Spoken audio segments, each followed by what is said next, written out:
You use these things every day. But do you know where they really came from? Welcome to Learning Center with AAK, where everyday things have surprising backstories. Brushing your teeth? Thank the ancient Egyptians. They made toothpaste from crushed salt and herbs, minty fresh, and a little sandy. The alarm clock? The Greeks used water and pebbles. Later, during the Islamic Golden Age, engineers built clocks that sang the time during prayers. Wi-Fi.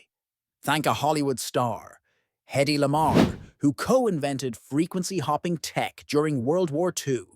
That paved the way for your wireless internet.